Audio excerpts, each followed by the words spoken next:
Quite so. It is very natural that the pledge of secrecy which we have exacted from you should have aroused your curiosity. I have no wish to commit you to anything without your having it all laid before you. I suppose that we are absolutely safe from eavesdroppers?" "Entirely."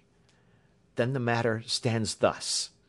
You are probably aware that Fuller's earth is a valuable product, and that it is only found in 1 or 2 places in England?" "I have heard so." "Some little time ago I bought a small place, a very small place, within 10 miles of Reading. I was fortunate enough to discover that there was a deposit of Fuller's earth in one of my fields. On examining it, however, I found that this deposit was a comparatively small one, and that it formed a link between 2 very much larger ones upon the right and left, both of them, however, in the grounds of my neighbours. These good people were absolutely ignorant that their land contained that which was quite as valuable as a gold mine.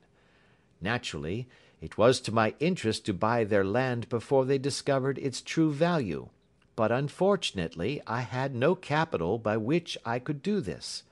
I took a few of my friends into the secret, however, and they suggested that we should quietly and secretly work our own little deposit, and that in this way we should earn the money which would enable us to buy the neighbouring fields. This we have now been doing for some time, and in order to help us in our operations we erected a hydraulic press.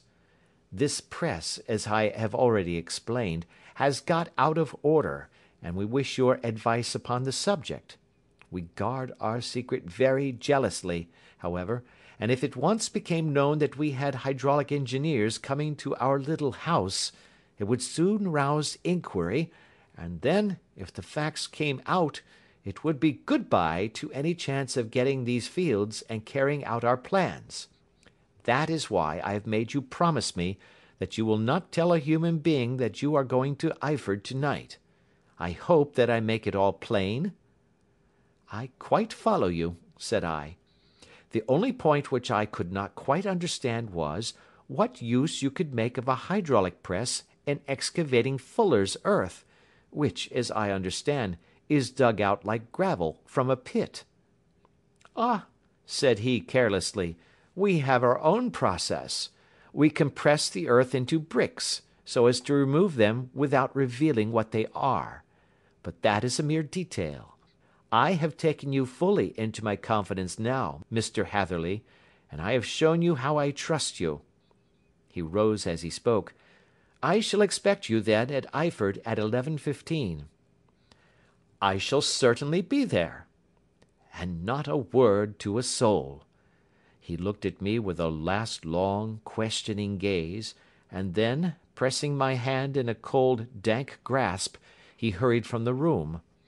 Well, when I came to think it all over in cool blood, I was very much astonished, as you may both think, at this sudden commission which has been entrusted to me. On the one hand, of course, I was glad, for the fee was at least tenfold what I should have asked had I set a price upon my own services, and it was possible that this order might lead to other ones. On the other hand, the face and manner of my patron had made an unpleasant impression upon me, and I could not think that his explanation of the Fuller's earth was sufficient to explain the necessity of my coming at midnight, and his extreme anxiety lest I should tell any one of my errand. However, I threw all fears to the winds, ate a hearty supper, drove to Paddington, and started off, having obeyed to the letter the injunction as to holding my tongue.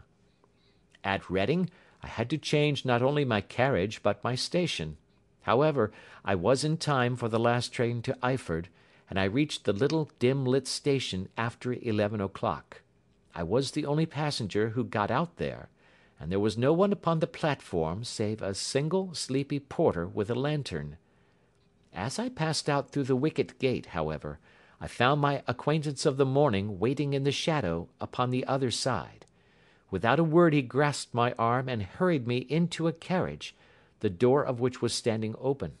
He drew up the windows on either side, tapped on the woodwork, and away we went as fast as the horse could go. "One horse?" interjected Holmes. "Yes, only one." "Did you observe the colour?" "Yes, I saw it by the side lights when I was stepping into the carriage. It was a chestnut." "Tired looking or fresh?" "Oh, fresh and glossy." "Thank you. I am sorry to have interrupted you. Pray continue your most interesting statement." "Away we went then, and we drove for at least an hour.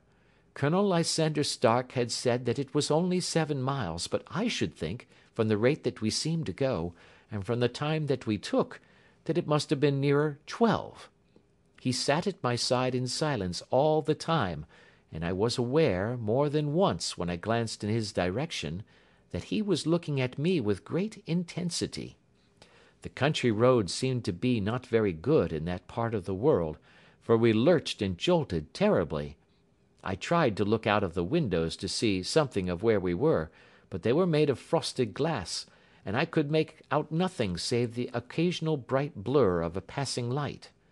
Now and then I hazarded some remark to break the monotony of the journey, but the colonel answered only in monosyllables, and the conversation soon flagged. At last, however, the bumping of the road was exchanged for the crisp smoothness of a gravel drive, and the carriage came to a stand. Colonel Lysander Stark sprang out, and, as I followed after him, pulled me swiftly into a porch which gaped in front of us. We stepped, as it were, right out of the carriage and into the hall, so that I failed to catch the most fleeting glance of the front of the house. The instant that I had crossed the threshold the door slammed heavily behind us, and I heard faintly the rattle of the wheels as the carriage drove away. It was pitch dark inside the house, and the colonel fumbled about looking for matches and muttering under his breath. Suddenly a door opened at the other end of the passage, and a long, golden bar of light shot out in our direction. It grew broader, and a woman appeared with a lamp in her hand, which she held above her head, pushing her face forward and peering at us. I could see that she was pretty, and from the gloss with which the light shone upon her dark dress, I knew that it was a rich material. She spoke a few words in a foreign tongue, in a tone as though asking a question, and when my companion answered in a gruff monosyllable, she gave such a start that the lamp nearly fell from her hand. Colonel Stark went up to her, whispered something in her ear, and then, pushing her back into the room from whence she had come, he walked towards me again with the lamp in his hand. "Perhaps you will have the kindness to wait in this room for a few minutes," said he, throwing open another door. It was a quiet, little, plainly furnished room, with a round table in the centre, on which several German books were scattered. Colonel Stark laid down the lamp on the top of a harmonium beside the door. "I shall not keep you waiting an instant," said he, and vanished into the darkness.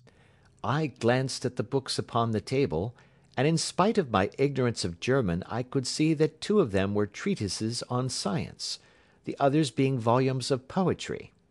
Then I walked across to the window, hoping that I might catch some glimpse of the countryside, but an oak shutter, heavily barred, was folded across it. It was a wonderfully silent house. There was an old clock ticking loudly somewhere in the passage, but otherwise everything was deadly still.